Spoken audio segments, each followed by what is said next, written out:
Shalom, perkenalkan nama saya Wulan Agung. Pada kesempatan ini saya akan menyampaikan mengenai sebuah presentasi yang berjudul eksistensi orang percaya setelah meninggal dunia sampai kebangkitan. Dalam presentasi ini saya berada di bawah bimbingan dari Bapak Dr. Maulana Pasaribu dalam mata kuliah Colloquium Theologicum. Mari kita simak bersama-sama. Kematian merupakan sebuah realitas yang tidak dapat dihindari oleh setiap manusia. Kematian merupakan keterpisahan dari tubuh dan roh. Bahwa semua orang, Billy menjelaskan, akan mengalami titik di mana mereka akan mati. Dan memungkinkan mereka pun juga akan kehilangan orang-orang di sekeliling mereka seperti teman, keluarga, dan orang-orang yang dikasihinya. Siklus hidup manusia mulai dari kelahiran, bayi, anak-anak, remaja, dewasa, menikah, menjadi orang tua, kemudian tua dan meninggal dunia. Namun ada hal yang menarik di dalam bagian ini, muncul pergumulan sebuah pertanyaan yang muncul dalam benak manusia. Adakah kehidupan setelah manusia meninggal dunia? Yang lain bertanya bagaimana kondisi manusia setelah meninggal dunia. Jika kita melihat di dalam kekristenan memiliki keyakinan bahwa adanya kehidupan setelah kematian, yaitu setelah Yesus datang untuk kedua kalinya. Namun, datangnya Yesus ke dunia untuk kedua kalinya itu tidak diketahui secara pasti. Bahkan hanya Bapa sendiri yang mengetahuinya. Jadi pertanyaannya adalah, kemana orang-orang percaya yang sudah meninggal dunia sebelum kedatangan Yesus? Dan isu ini sering digunakan sebuah istilah intermediate state atau masa antara. Dalam makalah ini, penulis akan membahas tentang topik pembahasan sesuai dengan judul eksistensi orang percaya setelah meninggal dunia sampai kepada kebangkitannya, yang dikaji dalam konteks Alkitabiah. Sebagai tujuan pembahasan, hal ini dipandang perlu untuk memberikan penjelasan secara Alkitabiah mengenai pertanyaan-pertanyaan yang timbul dalam benak manusia. Bagaimana eksistensi orang percaya setelah mati sampai kepada kebangkitannya? Hal ini ditujukan agar dapat membantu para hamba Tuhan yang berkaitan dengan pelayanan gereja, misi, dan pertumbuhan iman jemaat untuk mencari sebuah kebenaran berkaitan dengan pembahasan tersebut.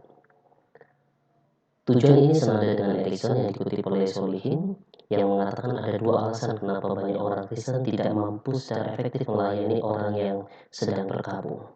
Yang pertama, karena secara relatif Alkitab tidak berbicara banyak tentang doktrin intermediate state. Alasan kedua adanya kontroversi teologi yang berkembang mengenai doktrin tersebut. Sebabnya kita akan membahas tentang pembahasan ini, masa antara, untuk menjelaskan bagaimana kondisi manusia atau eksistensi manusia setelah meninggal dunia.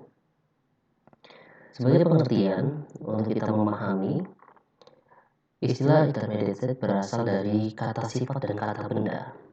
Intermediate adalah kata sifat yang mengacu pada suatu kurun waktu tertentu, sedangkan state adalah kata benda yang berarti suatu kondisi manusia di bawah keadaan tertentu. Hoekema berpendapat masa antara adalah suatu kondisi orang yang telah mati di antara saat kematiannya dan kebangkitan pada zaman akhir. Tambah menjelaskan pengakuan iman Westminster ini mengajarkan kepada kita bahwa tubuh fisik manusia itu akan kembali ke debu dan mengalami kebinasaan setelah kematian. Namun jiwa manusia memasuki masa antara. Tetapi masa antara ini berbeda bagi orang benar dan orang fasik.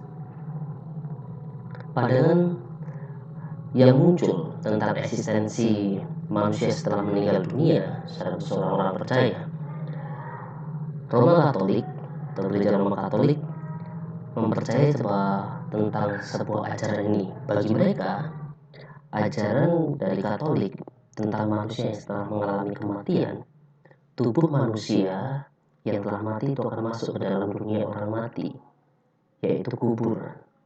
Sedangkan jiwa atau rohnya masuk ke suatu tempat yang disebut purgatori.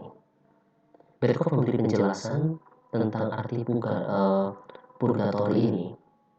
Dia menyebutkan bahwa purgatori adalah suatu tempat pemurnian dan persiapan orang-orang percaya yang menantikan akan masuk surga sampai pada waktu penghakiman terakhir. Berbeda sekali dengan paham yang dimiliki oleh kaum reformator. Hingga saat ini di kalangan orang Kristen biasanya kehidupan setelah kematian itu dimengerti sebagai kelanjutan dari kehidupan di dunia di mana tubuh dan roh itu terpisah. Tubuh masuk ke dalam kubur, sedangkan roh langsung bersama-sama dengan Bapa di surga. Sedangkan John Calvin juga menjelaskan bahwa jiwa orang-orang benar yang sudah mati akan hidup dan menikmati istirahat tenang. Tetapi kebahagiaan yang sempurna akan dialami saat kebangkitan. Hal ini juga diungkapkan dengan senada oleh R.C. Sproul, menyatakan bahwa kematian adalah awal hidup yang penuh keberuntungan. Sproul berpijak dari ayat firman Tuhan dalam kitab Filipi 1 ayat 19 sampai 24 dan 2 Korintus 4 ayat 17 sampai pasal 5 ayat yang kelima. Sproul meyakini setelah kematian orang langsung akan memperoleh kehidupan yang jauh lebih baik dibandingkan dengan keadaan di dunia, karena mereka hidup bersama-sama dengan Bapa. Pandangan Alkitabiah tentang intermediate state. Jika dilihat dengan seksama, konsep intermediate state ini sebenarnya tidak banyak ditulis maupun dibahas di dalam Alkitab. Namun bukan berarti konsep ini tidak ada. Dan saya di sini memberikan beberapa ayat yang berkaitan atau yang menyinggung tentang masa atau pandangan tentang intermediate state, masa antara. Seperti yang pertama terdapat di dalam Injil Lukas pasal 16 ayat 19 sampai 31.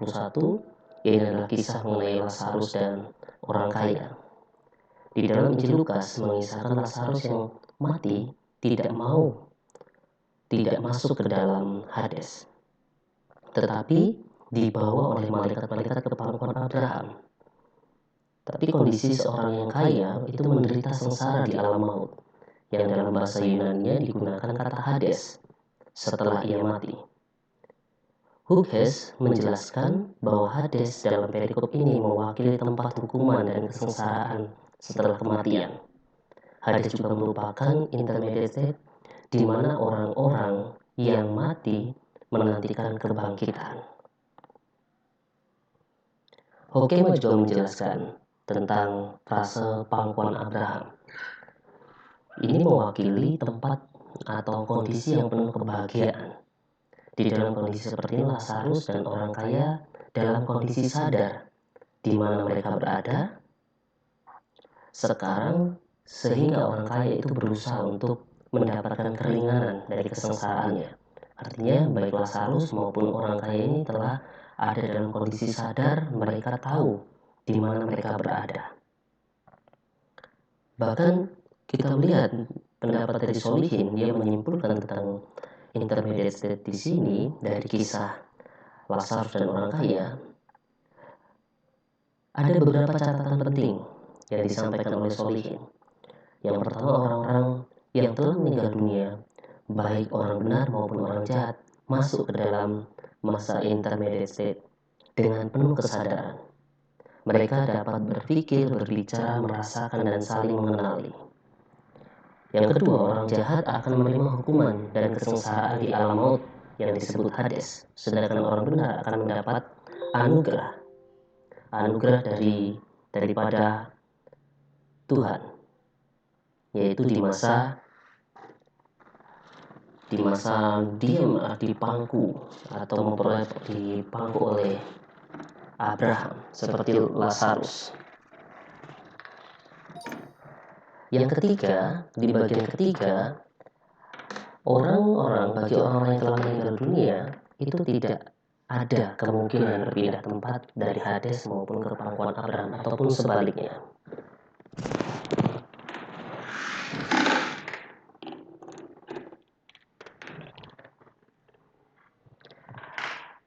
Ayat firman Tuhan yang kedua itu dipakai di dalam Lukas pasal ke-23 ayat 39 sampai dengan ayat ke-43, yaitu penjahat yang disalib bersama dengan Yesus. Ayat ini menerangkan peristiwa seorang penjahat menerima anugerah besar karena pengakuannya. Ia berkata kepada Yesus supaya dia mengingat dirinya, supaya Yesus mengingat penjahat tersebut ketika Yesus datang sebagai seorang raja. Pada saat itu Yesus mengatakan bahwa penjahat itu berada di dalam Firdaus hari itu juga. Hughes berpendapat bahwa kata Firdaus disejajarkan dengan tingkat ketiga dari surga. Di dalam 2 Korintus pasal 12 ayat yang kedua. Sehingga Firdaus di sini dipahami sebagai tempat yang penuh dengan berkat.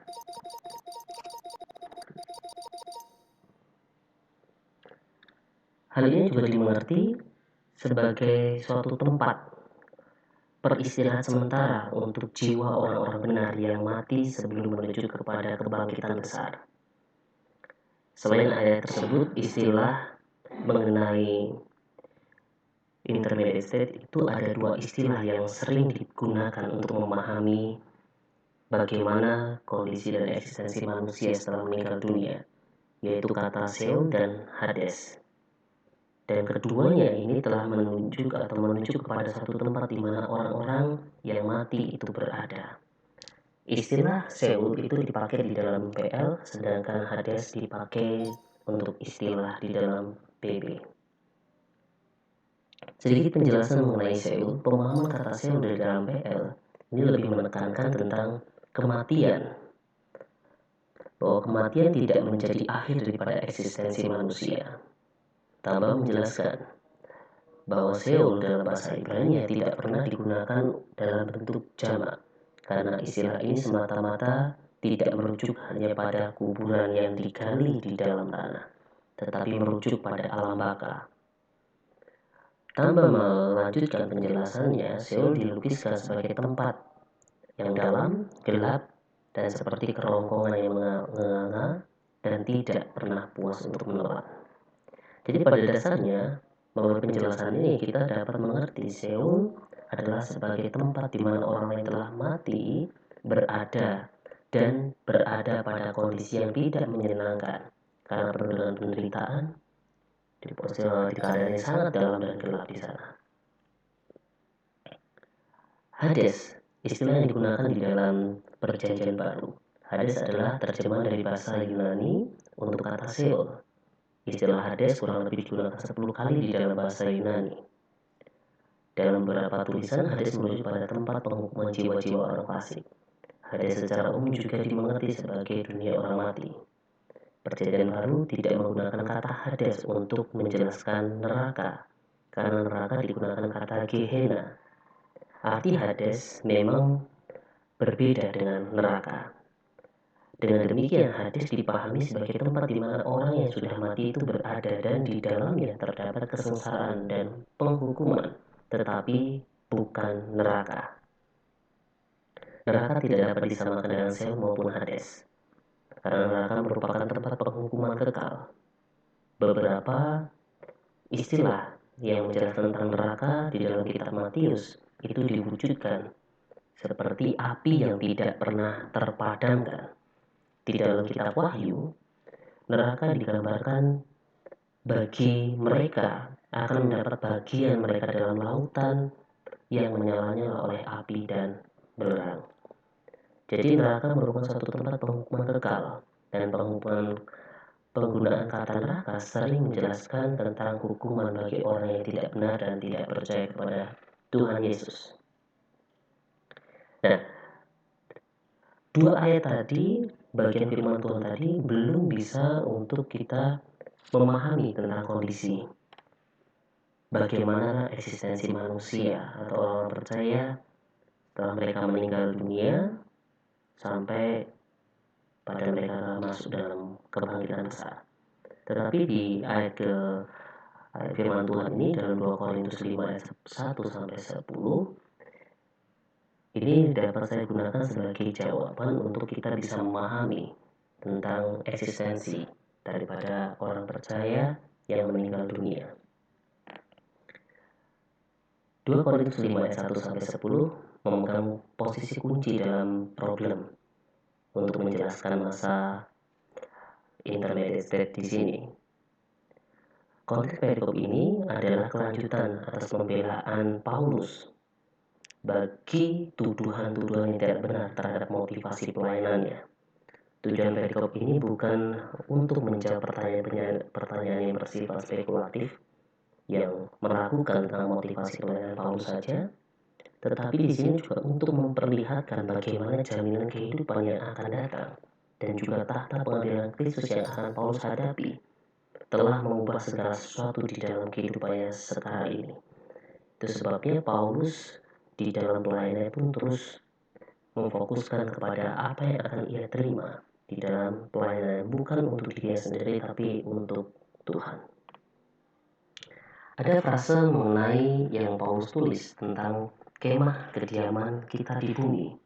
Secara praktis, frase ini lebih identik pada sifat luar atau bisa disebut juga tubuh jasmani daripada manusia. Paulus menggunakan analogi kemah yang dalam konsep tabernakel dan tempat kediaman atau temple untuk mengungkapkan keyakinan bahwa setelah kematiannya Allah menyediakan suatu tempat kediaman di surga baginya, suatu tempat kediaman yang kekal yang tidak dibuat oleh tangan manusia. Oke, menunjukkan ada 3 kemungkinan. Kemungkinan yang pertama adalah orang-orang yang percaya menerima tubuh sementara, tetapi pada saat kedatangan Yesus kedua kalinya, tubuh sementara ini akan diganti dengan tubuh kebangkitan. Kemungkinan yang kedua adalah orang-orang yang telah meninggal akan menerima kebangkitan tubuh pada saat Tuhan Yesus datang. Kemungkinan yang ketiga adalah orang-orang atau kondisi keadaan orang percaya di surga bersama dengan Kristus selama mereka berada di dalam masa intermediate state. Dari ketiga kemungkinan ini, kemungkinan yang kedua dan ketiga inilah yang saya gunakan sebagai bagian untuk menjelaskan bagaimana kondisi manusia setelah mereka meninggal dunia. Orang-orang yang mati di dalam Kristus itu akan segera mendapat tempat kediaman dari Allah di dalam kekekalan surgawi yang mulia. Tetapi itu baru tahap pertama yang belum sempurna. Kesempurnaan mereka akan tiba pada saat Yesus datang kedua kali ke dunia untuk membangkitkan tubuh orang-orang yang mati. Ayat yang ke-8, di situ dikatakan, hati kami tabah dan terlebih suka kami beralih dari tubuh ini untuk menetap pada Tuhan. Perbedaan antara kata beralih dari tubuh ini dan menetap pada Tuhan ini jelas berbicara tentang saat kematian. Beralih dari tubuh ini dapat berarti tidak lagi hadir bergabung dengan tubuh yang fana, yang akan lenyap, akan musnah, dan kembali akan menetap kepada Tuhan ini berkumpul bersama-sama dengan Kristus. Dan keadaan ini jauh lebih indah, lebih baik daripada keadaan kita saat di dunia. Itu yang Paulus katakan. Dari 2 Korintus 5 ayat 1 sampai 10 ada beberapa hal tentang intermediate yang dapat disimpulkan. Yang pertama adalah orang-orang percaya yang telah mati di dalam Kristus akan segera bersama-sama dengan Kristus di dalam suatu keadaan yang bersifat sementara.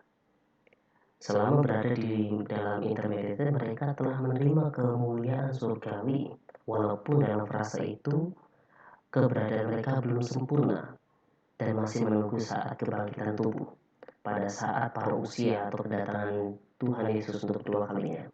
Walaupun demikian, keadaan ini jauh lebih baik daripada keadaan kita yang sekarang. Sebagai pandangan penulis dan gereja di mana saya melayani. Penulis saat ini bernaung dan melayani di gereja GKIN atau Gereja Kristen Injil Nusantara yang meyakini bahwa ada kehidupan setelah kematian. Kehidupan ini berkaitan dengan kedatangan Yesus untuk kedua kalinya. Pemahaman intermediate diakui sebagai ajaran yang setelah orang percaya meninggal dunia, mereka akan bersama-sama dengan Kristus. Sebagai refleksi, memang bukan perkara mudah untuk memahami ajaran tentang intermediate state, karena ada keterbatasan dari manusia untuk dapat menyiapkan atau menyingkap hal-hal rahasia yang tidak diketahui, yang hanya diketahui oleh Allah. Namun yang lebih penting yang saya boleh sampaikan dari semua ini adalah bagaimana orang percaya itu tetap menjadi pelaku firman Tuhan. Dengan setia kepadanya, maka Allah dalam Yesus akan melindungi dan menyelamatkan umat manusia, termasuk di dalam masa intermediate state. Dan ini beberapa daftar pustaka yang saya gunakan. Terima kasih, demikian presentasi yang saya sampaikan, dan Tuhan Yesus memberkati kita semua. Amin.